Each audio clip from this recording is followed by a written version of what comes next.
Nunca vas a comprender que yo te quise. Nunca vas a comprender cómo lo hice. Tú me hablabas del amor, de eso tan bello. Cheers everyone and welcome back. Today I'd like to do a little bit of a different video. Normally I take one or two books and that you probably would know about. I guess that's kind of the point of the channel, and talk a bit about them and how I like them. For now I didn't really have one book that I want to talk about, but instead I had quite some book hauls recently, so I figured it might be a nice video to briefly talk about all the books I recently got. Here's the stack over here, which we'll briefly go through. But for now, I'd like to start with these two books, as I have already read them, and maybe briefly my thoughts on them. So let's start with David Keenan's Xstabeth first. Well, first of all, I got to know this book because some of the people I follow online were really raving about it, and I really trust their judgment generally, so I figured might as well pick it up. It's a contemporary book in the sense that the author is still alive, and it's fairly recently been published, maybe last year, 2021, I believe. And actually, it already from the very first pages, let's see, 2020. So from the very first page, actually, it quite grasped my interest. Namely, that, of course, we have David Keenan and the Xstabeth by David Keenan. This is the book. If we open it up, the first thing we see is that David W. Keenan is, or was, a non-political writer. All these correspondence calls, Tower bibliomancy. He wrote something on, so his self-published novel Xstabeth, reissued here, but apparently he died as well. It's over here. He committed suicide by throwing himself from the top of the Tower of St. Rule in the autumn of 1995. Now it's quite strange to read this and realize that this David Keenan is not at all this David Keenan. This is already before we even have seen the proper David Keenan Xstabeth, and there we see David W. Keenan's Xstabeth, illuminated edition with commentary, where this is already in the realm of the novel. And the novel after this is quite fun and has some very interesting ideas, but more importantly, so let's say this part on the left side is a bit of the novel, and then halfway through we get this sort of very short, a very short essay written sort of on, what does it say, synchronicity in Xstabeth. So apparently it's sort of academic kind of essay about the book that you're reading, which of course it's all, first of all, most of the text in the synchronicity or in all these academic kind of essays are not really about the book. They're just some other kind of work that you're reading. But overall, it's a very interesting concept. I really like these kinds of talks in between, sort of, I don't know. It reminds me a lot of things like Pale Fire, Nabokov's Pale Fire, where the commentary is already part of the book and it's not entirely trustworthy, maybe. And it's a really neat concept, and I do think that it was not at all overplayed or sort of cliched in this book. Another thing that I found very interesting of this book was the writing style. So if you go to the first page, you see that the prose is all very much. It constantly stops in its tracks because of all the punctuation. I actually found this to be, when I read it, it's quite hard to adhere to the tempo of the book. I like to go a bit faster, especially in the sentences that run on. Excuse me, sentences that run on more and more. It's a bit annoying that all the punctuation sort of lets you stop. It reminded me a lot of I forgot how you call this sort of camera, children's toy camera, where you put these discs in with all these different pictures, and every time you click, you would go to the next picture. And this, so every time I was reading this, felt a lot like after every sentence there would be a click, and only then you can go to the next bit of the sentence. And instead of having a continuing story, it was this really staggered, mindful of the next line kind of ordeal. Overall, I kind of enjoyed the book. Don't have a lot of big thoughts on it. I don't think it was as brilliant as I originally thought it was going to be based on what I heard from friends. I know that Sean from Travel Through Stories on YouTube, is also a really great channel, briefly commented on it and wasn't a big fan. I liked it more than he did, I think, but I can imagine not reading this again for quite a long time. But it would definitely be a book that I could see myself rereading at some point, which already is quite a glowing review of any book or any form of media, I think. So if this brief overview of the book itself seems interesting, be sure to pick it up. It's quite nice. It's also quite nice to have it be an actual living author writing the books that you enjoy rather than having these conversations with people who are already dead. That's David Keenan's Xstabeth. So that's the first book I wanted to talk about. And the second book I've already read was Sea of Ink by Richard Weihe, originally in German. And this book was for me quite a disappointment, I'm sad to say, because, well, maybe there's a blurb. Yeah, so let's look at that. Beautiful novella, 51 short chapters about the life of Bada Shanden, one of the most influential Chinese painters of all time. It seemed like a very, very fun kind of concept, where these very short and sparse comments about her life, and especially about the painting itself. And it's still quite interesting, where every now and then we have these, excuse me, these paintings where we see the paintings of him, or of his, and it's also commented on how he painted it. I get that.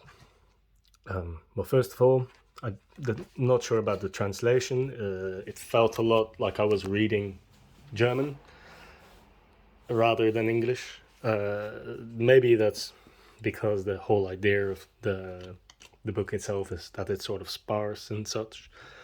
But it did feel for me as if I would be reading the German sort of, how would you say that, way of writing, way of talking. Just the way of the language in this book is more akin for me to the way of German than of English, which of course is not really what you want in a translation. You want it to be suitable for the language you're translating to. Overall, it's quite a nice read, but it could have been so much more, and especially the parts where they incorporate the paintings. Basically every time a painting shows up, it's about the painter painting it, and it's being described how he painted it.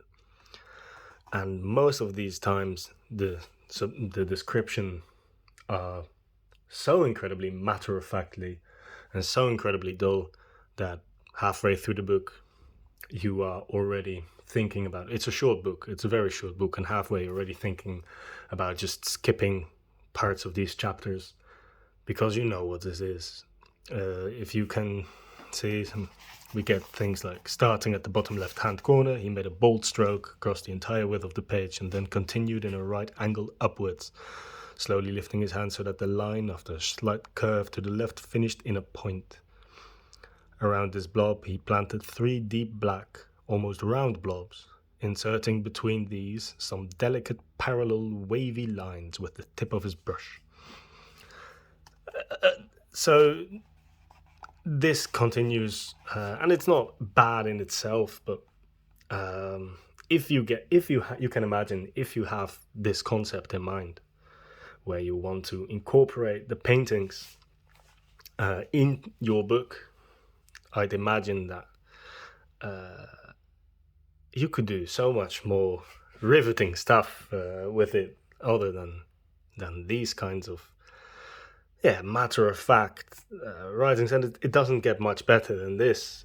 Sometimes it will just be saying he drew a line from the left side to the right side of the page and then drew up. And that's fine, that's completely fine, but if you read it 11 times, as I believe there are 11, what did it say? 11 paintings, 11 pictures. If you read it 11 times, at some point it becomes a bit redundant. And that's mainly why Sea of Ink was for me a little bit of a disappointment. But still, if you read the blurb with me and thought, I'm still willing to pick this up, I don't think it's an entirely bad book. It's just a book that is for me sort of forgettable. And even though it tries to do something, I don't think it tries to do it hard enough.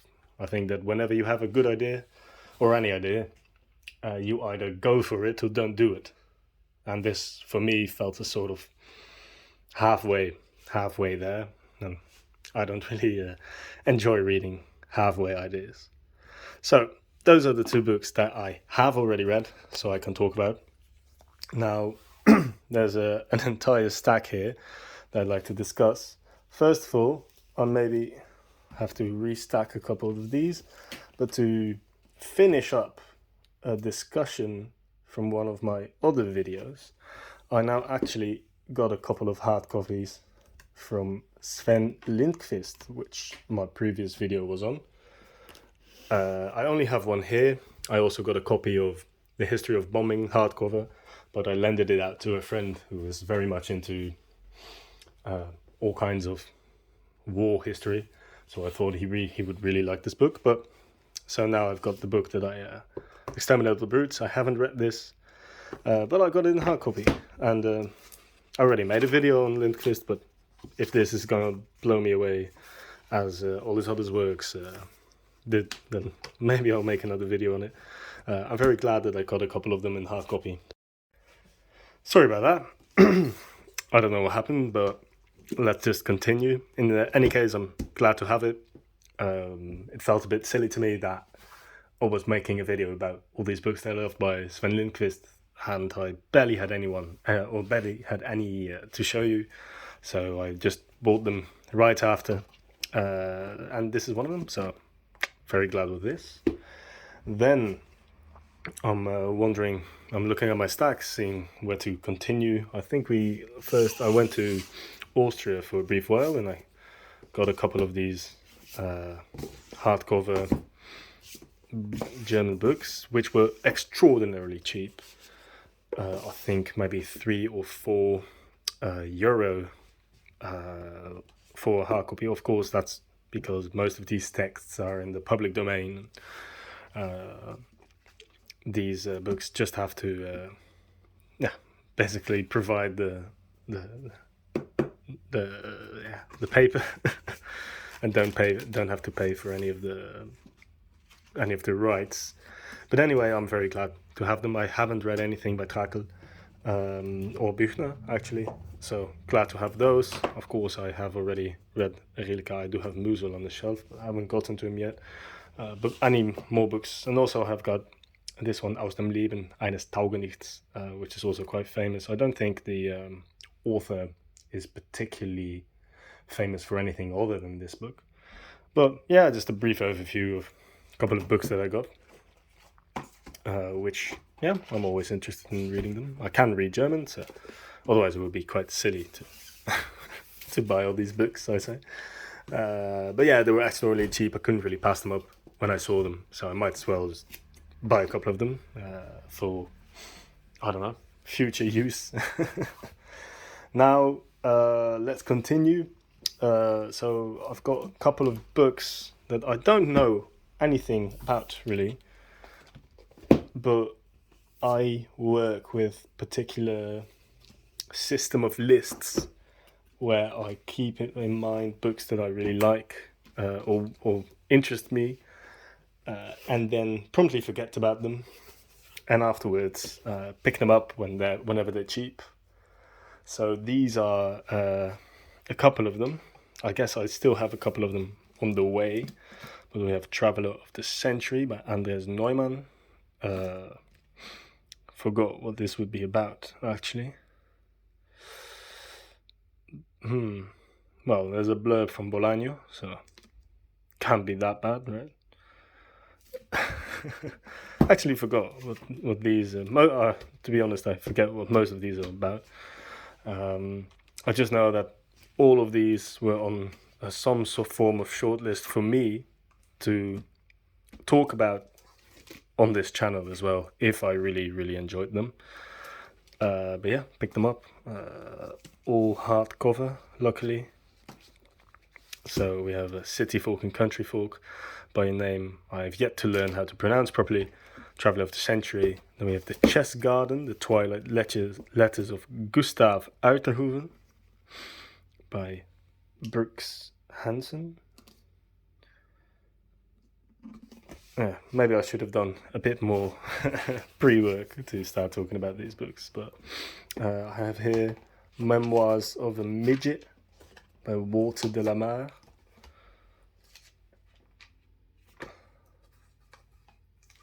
But in any case, I expect that you will see some of these books again at some point on this channel, because they were sort of bought specifically for this channel. Well, not for the channel, but for what I like to read, which I would post on this channel. I also have here The Vision of Piers the Plowman from a medieval library. Was interested in reading a bit more medieval works as well still.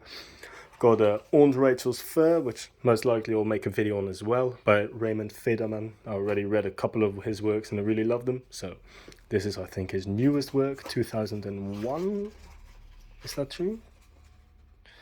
Yeah, alright, 2001.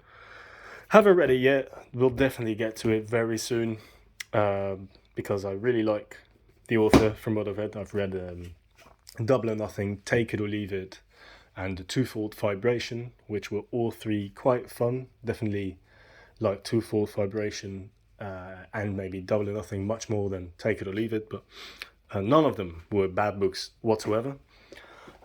So yeah, definitely very interesting, and I'm most likely going to make a video on them and on this book if I enjoy it, and if I hate it, I guess you'll have to find out as well.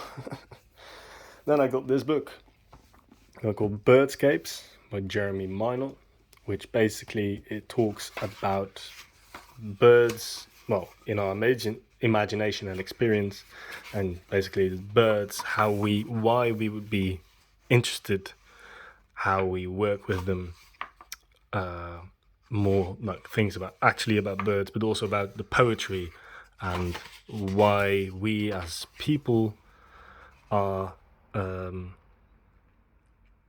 so enamored with them.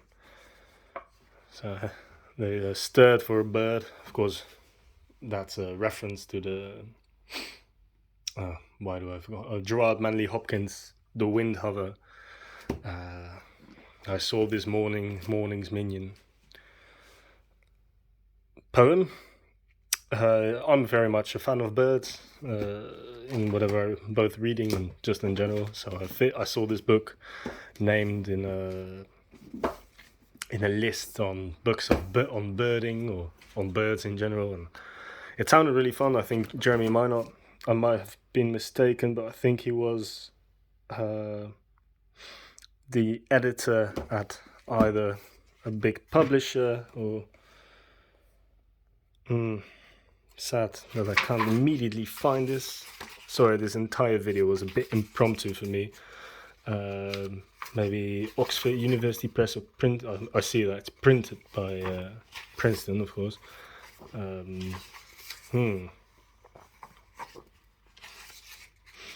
Trying to briefly figure it out, but otherwise I'll look it up after. I'll put it in the description or anything.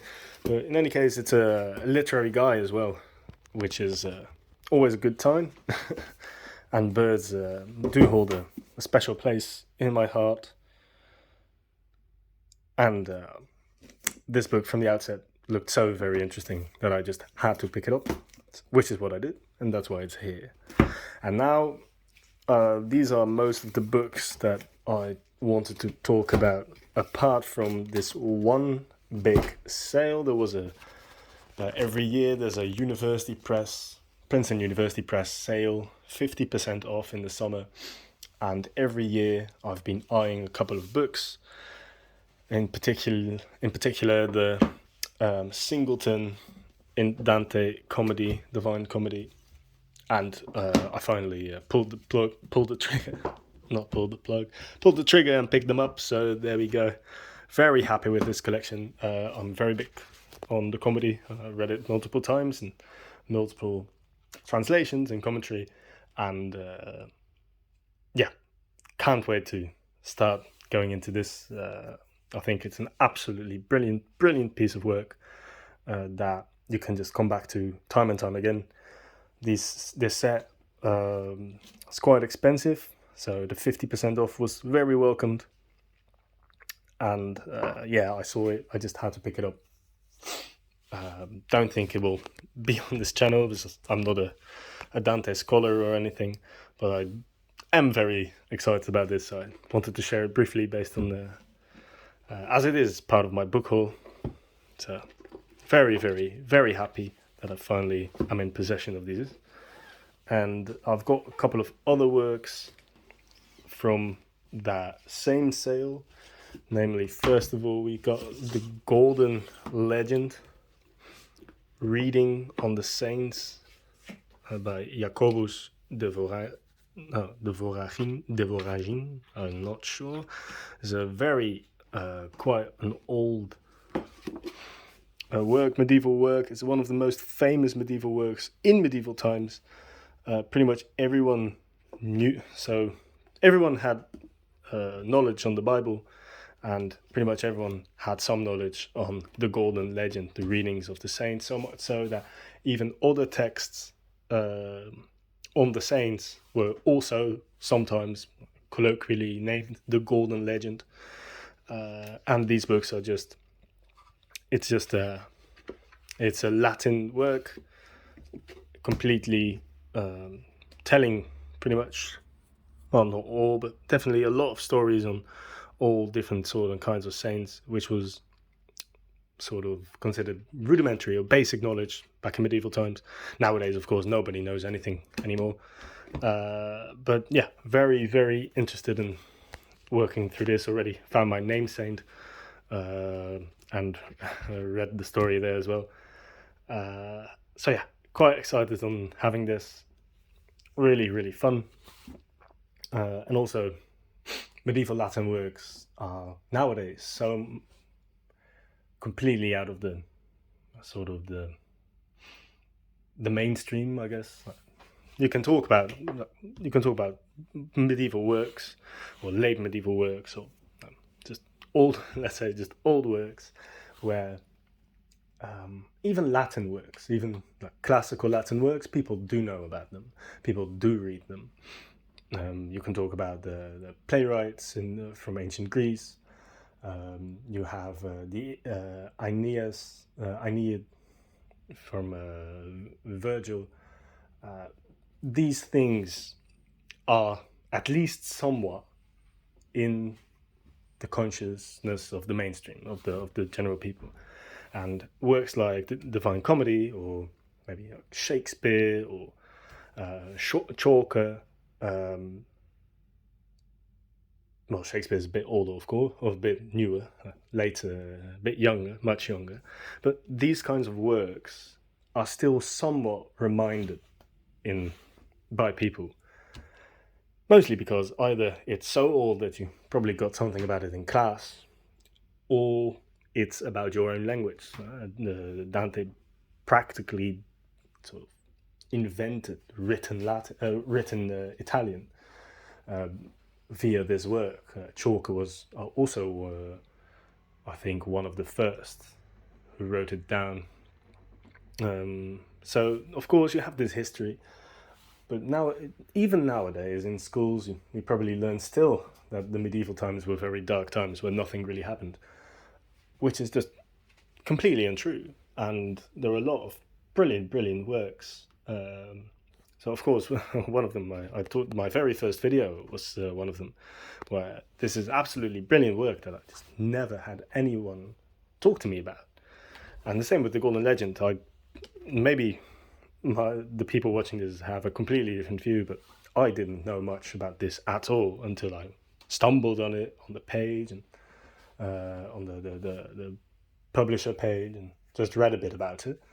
And I thought, wow, this sounds incredibly interesting. And apparently this is a very sort of standard reading back in medieval days. Nowadays, nobody knows about this.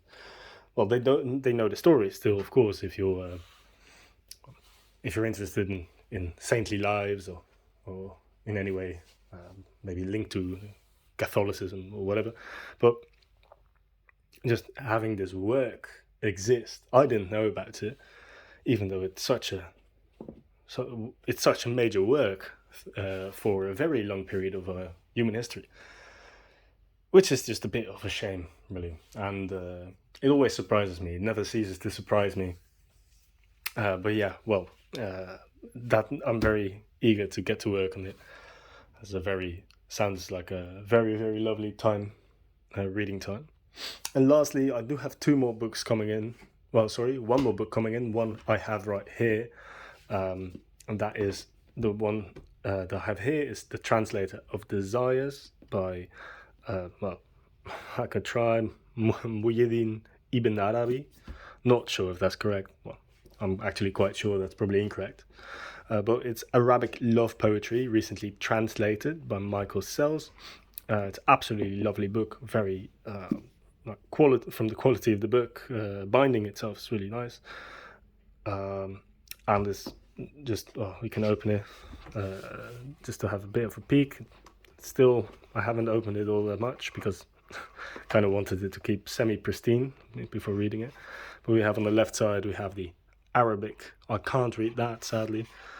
Maybe one day, I guess. And on the right, we would see the translations. And there's, of course, a lot of text on the author, text on the poems itself, text on the rhythm and on the language. So all very, very interesting stuff. I expect that if I like this, there will be another video on this as well.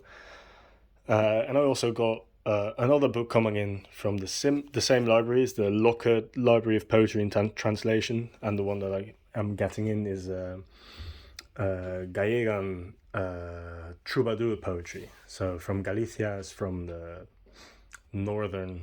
northwest of Spain, right above Portugal, the province there. And I have a similar book on troubadour poetry in that language, which is a very interesting language, and as for most of the time it was it shared a very similar history to Portugal. Of course, it's very close by, and a lot of people living in Portugal live there and the other way around, but now it's part of Spain, right? And you have Portuguese and you have Castellano, is the Castilian, the Spanish, right? And you also have, from some of these provinces, they're still very... Sorry about that. So what I was saying is, of course, you have Portuguese in Portugal, you have Spanish or Castellano in Spain as a main language. But of course, Spain is not one country, really. It's rather a couple of different provinces that have decided together that they will be working together. And all these provinces originally had different languages, different cultures, and you still notice a lot of that today. And the three main provinces of Spain that sort of have well, of course they all have different culture, but the three main provinces that really are distinctive from the rest of Spain because they focus more on their own language and their own culture are a Basque country, Euskadi, I think, something like that, where they speak Basque. You have, of course, Catalonia, where they speak Catalan, and you have Galicia, where they speak Gallego, and Gallego is a very interesting language in the sense that it's very close to Portuguese, but over the years it has been written and more as if it was Spanish, and there's still quite a lot of voices in or around the language, either wanting it to be more Portuguese, or either wanting it to be more Spanish, or write it more Spanish, or write it more Portuguese. So it's still quite an interesting language, even today, because it's sort of a mixture. And it's always nice. I know, I mean, I like these things, and when I saw that there would be a book of poetry, troubadour poetry, I think 11th or 12th century, maybe, something like that. Maybe even older, I'm not quite sure anymore. In this language, I was sure to pick it up, and it still has to be printed, I think. So it will soon, I hope, find their way to me. For now, and of course, if I read it and I love it, then for sure this is something I'd like to share with you guys as well. For now, I guess this is the book haul I currently have here. I do have a couple of books on the way again. I maybe, if this is something people like to see, I'd like to do it more often. For now, it really was for me I'd like to make a video, but the two books that I've read, which I briefly talked about, Sea of Ink and Xstabeth, I didn't really think they were good enough to warrant their own video. But I did want to talk about them briefly because maybe it is something that, I'd recommend this more than this, but maybe if anything here strikes your fancy, by all means, pick it up. In the end, it's all about the discovery, at least for me. Or, well, maybe not all of it, but a very big part of it is just the fun of not knowing whether or not something is good. And when you find something that is good and nobody knows about, and it's sort of undiscovered for years, and you found it and you're reading it and you think this is absolutely brilliant, that's a great feeling for me. And that's definitely a little bit of what I want to share with this channel as well. This is at least a couple of the things that I currently either am reading or are on the short list of reading. If you have any recommendations for books to pick up as well, I'm always open for that. So if you think, hey, this is something he would find interesting, by all means, share it in the comments or send me a message somewhere. Have a great day, and I'll hope to see you soon again. Bye for now.